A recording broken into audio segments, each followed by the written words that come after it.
Welcome back, my friends, to the Predictive Playbook. I'm your host. Glad that you're attending here. We're going to talk some college football. This is going to be the first of many dozens of shows leading up to the beginning of week 1 here in September 4th, 2021. This show is being recorded in a live fashion right now, obviously, but if you're watching an archived version, I did this on August 2nd, 2021. There will be updates, and there's also an article over at WagerTalk.com/news that will be used to provide written updates as well to this matchup that I think is worth betting now. And the Florida Gators are going to kick off their 2021 college football season by hosting an in-state rival who has been kind of on the rise in recent years in Florida Atlantic. Florida had opened as a 25-point favorite several weeks ago, and now it's down to 24.5. And I'll tell you why I think this is worth betting now. You want to put about 50% of your normal bet size. So if you bet $100 a game and that's your normal bet size, putting 50 down now makes a lot of sense at 24.5. The reason I think this line could go as low as 17.5, certainly down to 20 or 21.5 is my belief right now. And is my opinion. It's based on the analytics. It's based on the fact that Florida Atlantic has 20 of 22 returning starters, including the quarterback. They also got through the transfer portal, an excellent running back to add to an already very good ground attack that averaged 170 rushing yards per game last year. And I think this Florida Atlantic team, although they may not gain over 200 yards against Florida, is going to average over 200 per game for the season. And obviously, if they do gain 200 or more against Florida, that's going to go a long way for them to easily cover this spread. My predictive models right now, presuming there are no significant injuries ahead of the start on September 4th, says that this game could be as low as an 11-point Florida win. That gives us plenty of margin right now to take advantage of that 24.5. And let's see how the next couple of weeks go, even this week. See if we get a 24 print, 23.5 print. Because with 20 of 22 starters returning and all 5 offensive linemen, 2 of which are going to be playing on Sundays, I think this is going to be a very well-prepared team for this in-state game. And Florida may be caught looking here, even though it's the first game of the season. They have Alabama 2 weeks later, and who could blame them for getting caught looking ahead to that game? So they'll play 2 what they would call scrimmages, but I don't think this is going to be a scrimmage before they face Alabama in a huge showdown. So of these starters for Florida, only 5 are returning on defense and only 5 on offense, and they will have a new quarterback under center. Many times we think these SE teams just reload, but to reload 7 on each side of the ball even is tough for an Alabama to do, although Alabama is the exception, so is Clemson, so is Ohio State.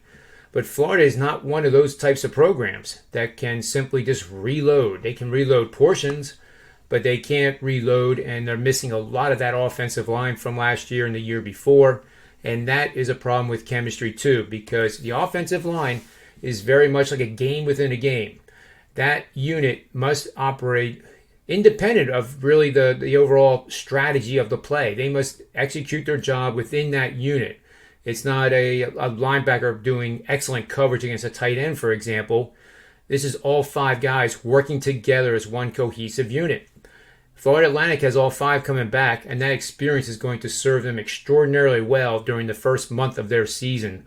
So in addition to this game, I would keep my eyes on Florida Atlantic during the first 4 weeks of the regular season with that advantage that they enjoy.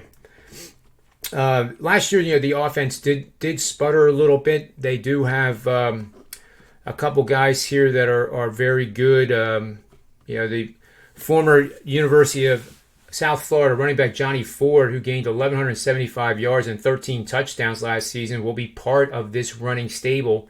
And although he probably will be the featured back, they have 5 more guys that they can filter in and keep everybody fresh. And then come that late in the third, fourth quarter, they're going to be much more rested than the opposing defense. And I do think that this offensive line can wear down the Florida defense, especially if Florida takes this game lightly. I also like the Owls over 7.5 wins in 2021. I think they could win as many as 9. And this is the second year for head coach Taggart, and they are in a great place to build off this Lane Kiffin era that really got the ball rolling for this particular team in Conference USA. They've won the Conference USA title 2 of the last 3 seasons. This would make it 3 of the last 4 seasons, and I think they will get that done. Further, Taggart's 25-11 against the spread as a road underdog and 19-6-1 in road games in the first 6 weeks of the season in his coaching career. That's a pretty darn good track record there for a head coach. And lastly, we have a betting angle here. This betting angle has earned a 36-5-1 record. That's good for 86% winning bets. You didn't hear that wrong. 36-5-1 over the last 30 NCAA football seasons. The requirements are to bet on a road team in the first month of the season that was a bowl team from the previous season, but lost the last 2 games of the regular season, and including in the bowl game, and now are facing an opponent that lost their last 2 games. That would be Florida. So this all adds up in this easy to understand betting angle to take Florida Atlantic Owls plus the 24.5 points now. 50% of your normal betting amount. Again, $100 better would bet $50 now, and we'll see how it goes. And if it starts to trend down, we can add that other 50%, maybe at 23.5 or 23, knowing that there's a movement going on that is going to drive it lower and lower over the next 4 weeks ahead of this September 4th start. So I like this game quite a bit right now. We still have 5 weeks to go essentially before this game is even kicking off.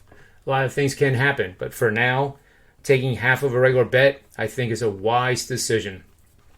So on behalf of myself, the Predictive Playbook, and the WagerTalk.com and Sportsmemo.com, I hope you enjoyed this show. Make sure you hit the like and subscribe to the Predictive Playbook so you never miss a show, because I'm going to have some very special guests, elite guests, coming on these shows in the weeks ahead of football.